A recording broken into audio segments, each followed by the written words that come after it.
Shalom, Bapak, Ibu, dan saudari yang terkasih.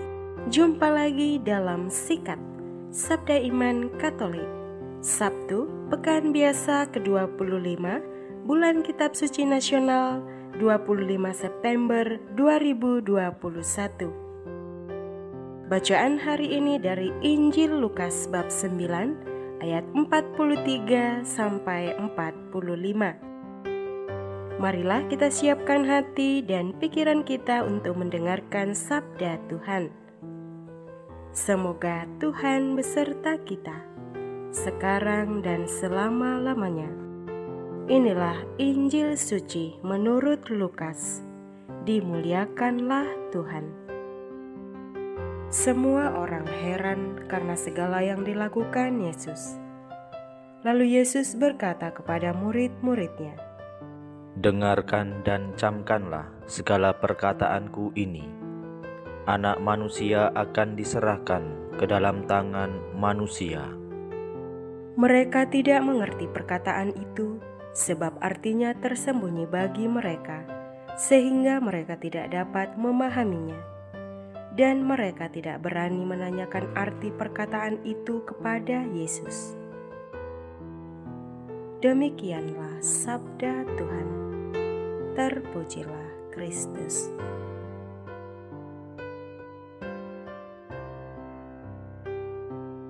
Bapak, Ibu, dan saudari yang terkasih, renungan hari ini akan dibawakan oleh Bapak Ambrosius Yopinus dari Kalimantan Barat. Selamat mendengarkan.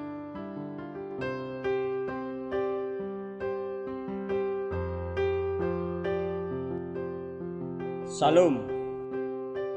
Semoga sabda Tuhan Yesus hari ini memberkati perjalanan hidup kita selama-lamanya. Saudara-saudariku yang terkasih dalam Kristus, bacaan Injil hari ini mengisahkan Yesus yang sedang berbicara kepada para muridnya mengenai keadaan hidupnya yang akan terjadi. Yesus dengan jelas menegaskan bahwa dengarlah dan camkanlah segala perkataanku ini. Anak manusia akan diserahkan ke dalam tangan manusia. Dari perkataannya tersebut, Yesus bermaksud untuk menjelaskan bahwa dirinya sebagai anak manusia akan diserahkan ke dalam tangan manusia. Ia akan mengalami penderitaan sebagai bentuk ketaatannya pada Bapa. Namun, nampaknya para murid tidak paham akan maksud dari perkataan Yesus sendiri. Dalam hidup ini, kita pun juga seringkali dihadapkan dengan situasi seperti para murid. Kita bisa bilang atau berkata bahwa kita adalah pengikut Kristus. Tapi kita seringkali tidak paham akan apa yang menjadi rencana dan kehendaknya. Apa yang menjadi maksud Tuhan seringkali kurang kita tanggapi dan tangkap dengan sungguh-sungguh. Dan terkadang kita abai.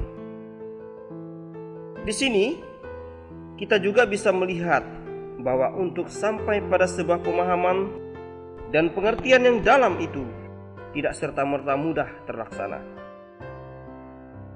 Ini juga menandakan bahwa hidup itu merupakan sebuah misteri, sulit untuk dimengerti dengan nalar kita. Misteri ini nyata hadir melalui dan dialami Yesus. Bapa memiliki rencana keselamatan yang tertuang semua dalam diri Kristus yang akhirnya mati, disalib, dan bangkit. Para sahabat Kristus yang terkasih, pemahaman akan Yesus, mari kita pupuk iman dan pemahaman yang mendalam akan Yesus dalam hidup, agar kita semakin mantap dan menerima segala yang ada dalam hidup dengan sungguh-sungguh.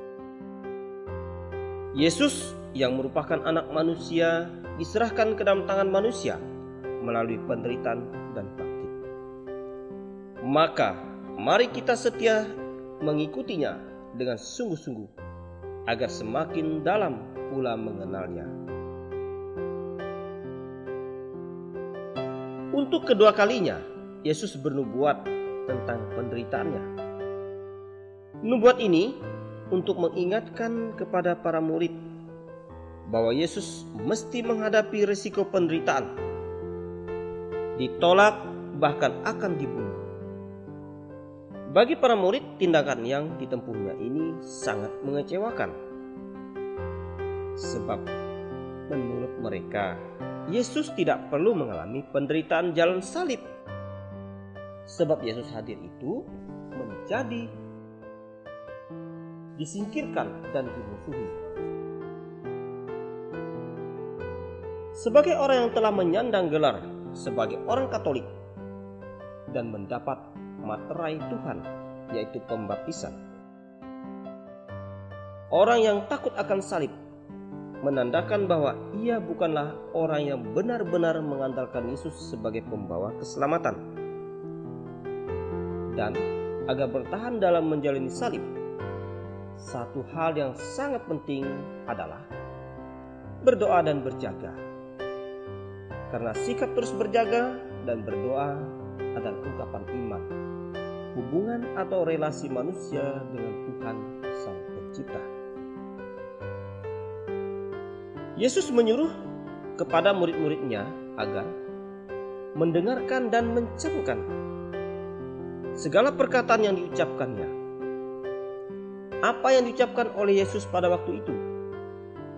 Yesus memberitahukan untuk kedua kalinya kepada mereka penderitaan yang akan dialaminya, bahwa ia akan disiksa, diludahi, ditampar, dipukul, ditendang, dicambuk, dipasangi mahkota duri, didera, dipaku, disalib, ditusuk tombak, dan pada akhirnya ia pun mati. Bahkan pakaiannya pun dilucuti. Yesus ditelanjangi di depan umum. Malu, dan memang sangat malu bila diperlakukan seperti itu. Yesus tidak punya lagi apa-apa pada dirinya. Bahkan harga dirinya pun dirampas darinya. Tetapi Yesus tidak menolak.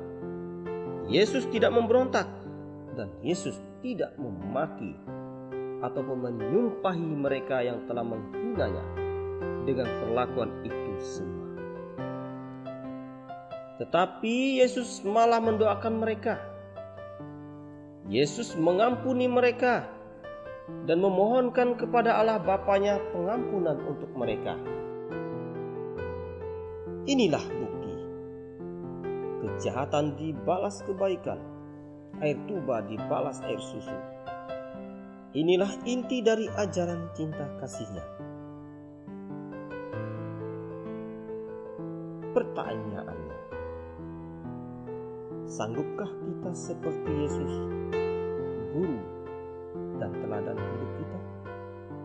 Ataukah kita benar-benar manusia, seorang manusia yang tidak mau disakiti, yang tidak mau dijahati? Seorang yang akan dibaptis ditanya, "Untuk apa kamu minta dibaptis?" Jawabnya, "Agar saya mendapatkan keselamatan." Benarkah dia akan selamat dengan dibaptis? Berapa banyak orang yang dibaptis justru susah hidupnya, disingkirkan dari pekerjaan, dikucilkan, dipersulit, dan terkadang berbuat dosa.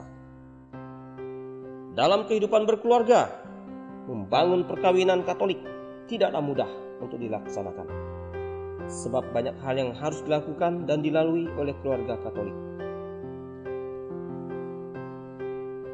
Pertanyaannya, sanggupkah kita bertahan mempertahankan perkawinan Katolik itu sampai akhir hidup kita?